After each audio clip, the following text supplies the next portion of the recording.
నసీర్ గారు నాయకత్వం.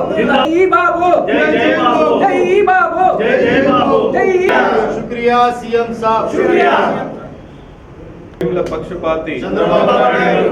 ముస్లింల పక్షపాతి చంద్రబాబు నాయుడు. నిన్న గుంటూరు నగరంలో ప్రపంచ ప్రఖ్యాతిగాంచినటువంటి వ్యవసాయ మార్కెట్ యార్డుకు పులివెందుల శాసనసభ్యుడు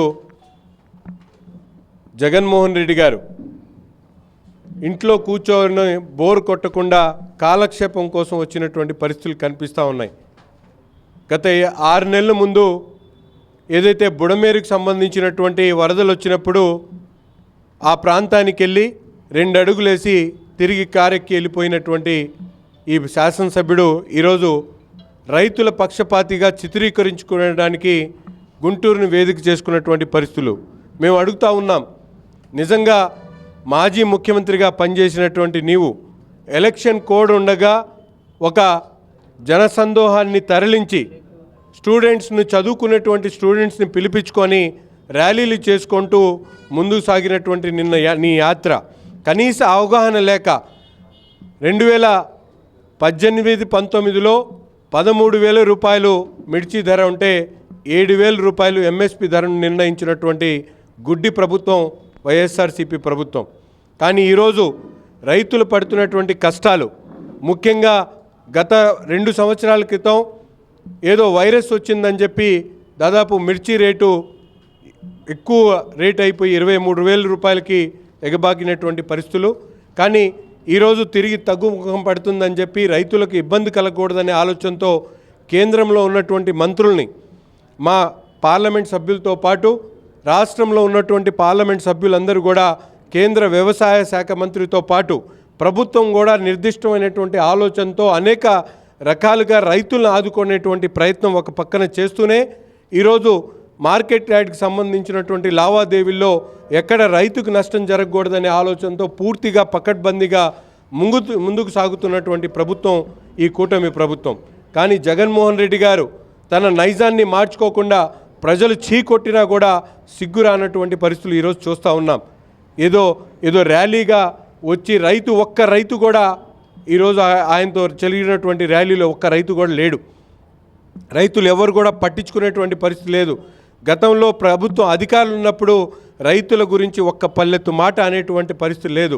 రైతులకు వర్షాలు వరదలు వచ్చి బీభత్సం సృష్టించి వాళ్ళ పంటంతా నష్టమైతే వాళ్ళకి సంబంధించినటువంటి పరిహారాన్ని కూడా ఇచ్చినటువంటి పరిస్థితి కాదు. అంతేకాకుండా గత 5 సంవత్సరాల పరిపాలనలో రైతులకు నష్టం జరుగుతుందేమో కట్టేటువంటి ఇన్సూరెన్స్ డబ్బులు కూడా కట్టలేనటువంటి దౌర్భాగ్య పరిస్థితుల్లో గత ప్రభుత్వం ఉంటే, ఈ ప్రభుత్వం ఏర్పడగానే రైతు పక్షపాతిగా రైతులకు ఇవ్వాల్సినటువంటి నష్టపరిహారాలని ఏ నెలకు ఆ నెల వాళ్ళకు అందించేటువంటి కార్యక్రమంతో పాటు కేంద్ర ప్రభుత్వ సహాయం తీసుకొని ఈరోజు మిర్చి రైతులను ఆదుకునేటువంటి క్రమంలో పార్లమెంట్ సభ్యులు, ముఖ్యమంత్రి వర్యులు అందరూ కూడా పనిచేస్తున్నటువంటి పరిస్థితులు ఉన్నాయి. తప్పకుండా జగన్మోహన్ రెడ్డి గారు చేస్తున్నటువంటి చౌకబారు కార్యక్రమాలని ప్రజలు చీదరించుకుంటా ఉన్నారని చెప్పి కూడా ఈ సందర్భంగా తెలియజేస్తా ఉన్నా.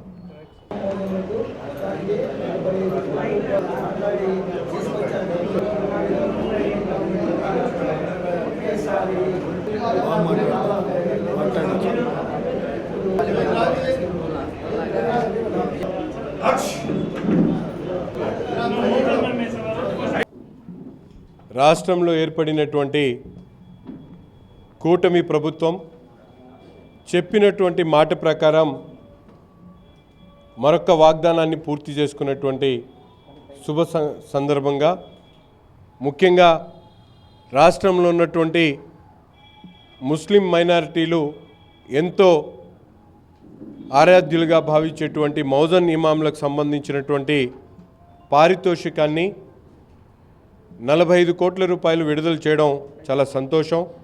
రాబోయేటువంటి రంజాన్ మాసంలో ఎంతో పవిత్రంగా ఉండేటువంటి మౌజన్ ఇమాంలు ఇబ్బంది పడగలుగుతాయనే ఆలోచనతో వారికి రావాల్సినటువంటి బకాయిలన్నీ కూడా విడుదల చేసినటువంటి సందర్భంగా హృదయపూర్వకంగా గౌరవ ముఖ్యమంత్రి గారికి ధన్యవాదాలు తెలుపుతా ఉన్నాం.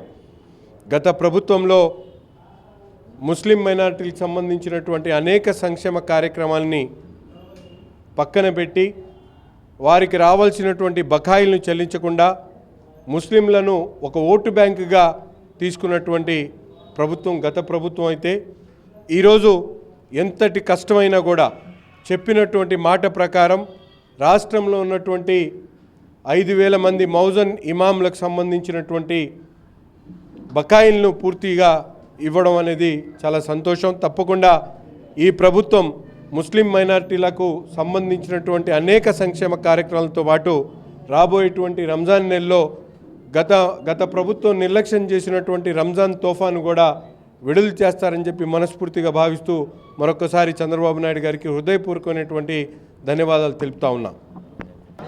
అందరికీ నమస్కారం, అస్సలాము అలైకుం. ఈరోజు గుంటూరు తూర్పు నియోజకవర్గ శాసనసభ్యుల వారి కార్యాలయంలో ఏదైతే మైనార్టీలకు సంబంధించినటువంటి నిధులు, ఇమాంలు మౌజన్లకు సంబంధించినటువంటి గౌరవ వేతనాల నిధులు 45 కోట్లు రిలీజ్ చేయటం అనేది ఎంతో సంతోషకరమైన విషయం అని చెప్పేసి నియోజకవర్గంలో ఉన్నటువంటి ఇమాంలు మౌజన్లు అందరూ ఎమ్మెల్యే గారిని కలవడానికి విచ్చేసి ఎమ్మెల్యే గారికి శుభాకాంక్షలు తెలుపుతూ సీఎం గారికి ధన్యవాదాలు తెలుపుతూ మిఠాయిలు పంచుకోవడం జరిగింది. ముఖ్యంగా ఏదైతే మైనారిటీలకు మొదటి నుంచి కూడా తెలుగుదేశం పార్టీ చంద్రబాబు నాయుడు గారు మంచి మంచి పథకాలు ప్రవేశపెట్టడం చాలా మంచి విషయం. ఇంకా ఏదైతే మొన్న ప్రవేశపెట్టినటువంటి నవీన మదర్సా యొక్క పథకం కావచ్చు, ఈ మౌజన్లు ఇమాంల గౌరవవేతనం కావచ్చు, రాబోయే రోజుల్లో వచ్చేటువంటి రంజాన్కి తోఫాలు కూడా అందిస్తారని చెప్పేసి ఆకాంక్షిస్తూ, ఇంకా మా నియోజకవర్గానికి సంబంధించినటువంటి నసీర్ గారు మా యొక్క ఏదైతే గుంటూరు నగరం అంటే ముస్లింలకి పెద్ద పీఠ, అలాంటి మా నియోజకవర్గం తరఫున మైనార్టీ గొంతు వినిపించడానికి నసీర్ గారు అసెంబ్లీలో మైనార్టీలకు సంబంధించినటువంటి మరిన్ని పథకాలు విశ్లేషించి మైనార్టీల మనుగడను ముందుకు సాగే విధంగా ఆయన యొక్క గొంతువాణి వినిపించాలని చెప్పేసి కోరుకుంటూ ముఖ్యంగా సీఎం గారికి ధన్యవాదాలు తెలియజేసుకుంటా ఉన్నాం. అందరికీ నమస్కారం.